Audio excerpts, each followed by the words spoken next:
Bonjour les beaux rubis et bienvenue pour une nouvelle review. Aujourd'hui je suis emballée, j'ai envie de vous faire plusieurs reviews en même temps. Donc j'en profite parce qu'aussi j'ai un peu de temps devant moi. Donc voilà, c'est pour ça que vous me voyez peut-être de la même façon, habillée de la même façon, plusieurs jours de suite. Voilà, enfin après je ne poste pas les vidéos dans l'ordre, hein, mais bon. Aujourd'hui je vous présente The Spirit of the Wheel Meditation Deck de Linda Ewashina et les illustrations de Jody Bergsma, que j'adore d'ailleurs. C'est un deck que j'aime beaucoup. Alors, il ne vient pas dans cette boîte-là. Il vient. Donc, on a une petite boîte comme ça qui est mise dans une autre boîte. Et voilà. Et on a également, et j'ai oublié de vous le montrer, un genre de poster avec un tirage, voilà, sur lequel vous pouvez poser vos cartes. Donc, c'est super sympa. Mais je ne l'ai pas pris. Je suis désolée. Donc c'est un deck qu'on peut encore trouver sur Amazon sans problème. Voilà, donc il y a 44 et il y a un petit guidebook à l'intérieur. Il y a vraiment un côté chamanique, donc voilà, si ça vous intéresse. Ben voilà, en même temps, c'est la roue de la médecine. Hein, enfin, ici, c'est l'esprit de la roue, mais voilà, c'est vraiment relié à ce côté, la roue de la médecine dans la culture chamanique. Donc voilà, un petit chat dans la gorge. Donc on a le petit livret qui est en noir et blanc. Alors je vais mettre mes lunettes. Toujours mieux les lunettes. Donc on a un petit avant-propos en fait, voilà, de Linda Ewashina qui nous parle effectivement de les éléments de la nature et comment un peu tout ça est venu un peu à elle. Et la première image qu'elle a choisi de peindre, enfin que Jody peigne, et voilà, elle explique un petit peu certaines choses, voilà. Euh, et c'est assez intéressant. Puis on a la table des matières. Et ensuite on a une introduction, voilà. Comme on nous dit en fait que la vie c'est un chemin circulaire qui inclut la naissance, la mort, la renaissance, que ce soit sur un plan mental, émotionnel, spirituel et aussi peut-être aussi physique. Voilà, depuis des siècles, la roue nous a fourni un outil sacré pour justement mieux comprendre ce voyage que l'on fait.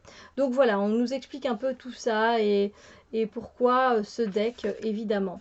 Alors, on nous donne ici...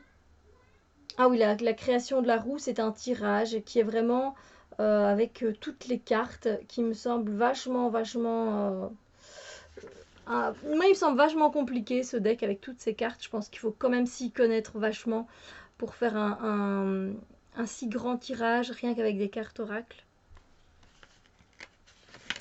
Mais voilà, ça peut être assez intéressant. Puis on nous explique un peu les directions qu'a la roue. Hein, on peut aller dans la direction de l'Est, de l'Ouest, etc. Donc vous avez un petit mot à propos de ça. Alors moi je vous présente ce jeu, je l'ai depuis longtemps. Hein. C'est pas que je l'ai depuis... Oui, je l'ai vraiment depuis longtemps, mais je me suis dit, bon, voilà, je vais vous le présenter parce que je l'aime bien tout simplement et que j'ai envie de vous présenter autant les nouveaux jeux que les anciens que j'ai. Hein, donc voilà. Alors là, après, on a donc comment lire donc les cartes. Enfin non, c'est pas comment lire. En fait, on a directement donc les cartes. Donc on a des mots-clés, on a la prophétie et on a une prière. Voilà. Donc ici, on a les mots-clés. Ici, la prophétie. Et puis ici, on a la prière en italique.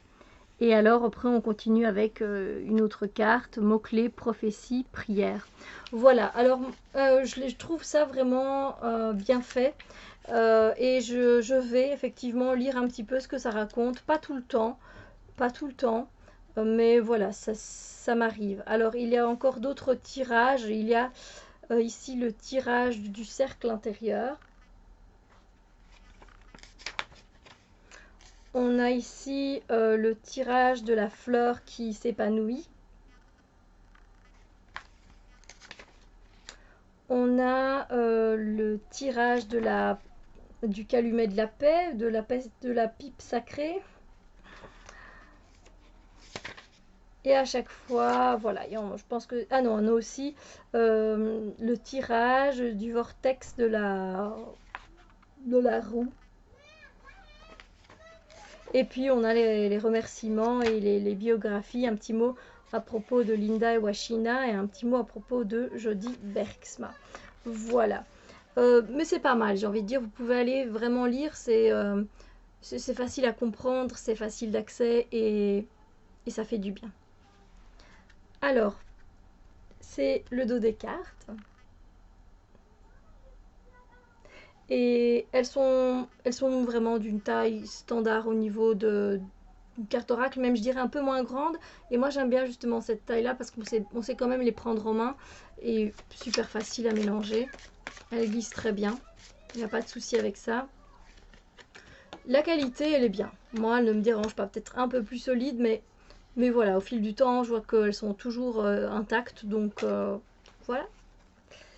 C'est parti, c'est parti. Donc oui, les tranches ne sont pas dorées ni argentées. Hein. C'était pas encore à ce moment-là, on ne sait pas encore des decks avec toutes sortes de couleurs. Et donc vous avez les 3 mots-clés qui sont à chaque fois associés. Et j'adore les illustrations, j'adore ce que fait Jodie Bergsma. J'ai d'elle un deck qu'elle a illustré, c'est un souffle de magie, mais je l'ai en anglais. Je pense qu'elle a fait aussi les illustrations pour un nouvel oracle qui s'appelle The Spirit Animal Oracle, je pense.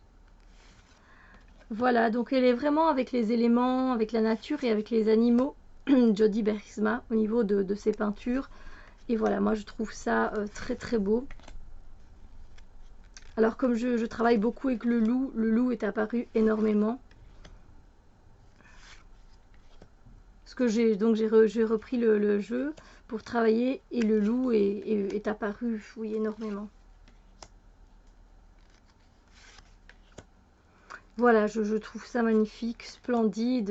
Moi, j'arrive facilement à me connecter à ces énergies chamaniques, à ces énergies d'esprits animaux, vraiment avec facilité. Alors, normalement, à la base, c'est un jeu avec lequel vous méditez. Donc voilà, vous avez le clan de la tortue, on vous parle d'ancrage, on vous parle de progrès, d'un progrès pas à pas, et on vous parle de solidité. Donc vous pouvez peut-être méditer du coup sur tous ces aspects-là, poser votre carte quelque part et venir méditer sur tous ces aspects-là avec la tortue.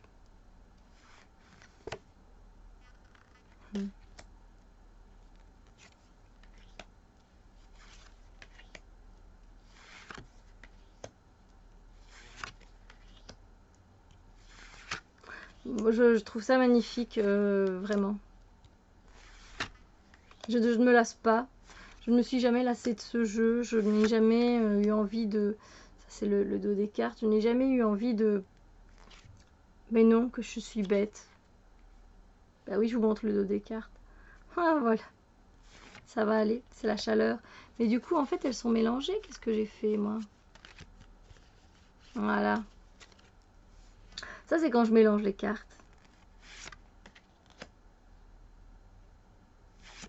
Donc, je sais même plus ce que je vous racontais. Mais oui, c'est un jeu qui, au fil des années, ça reste un coup de cœur. Ça reste, voilà, ça reste un jeu que j'apprécie et que je continue de travailler avec. Voilà, et que j'ai pas envie de me séparer. Voilà. Donc 40 cartes.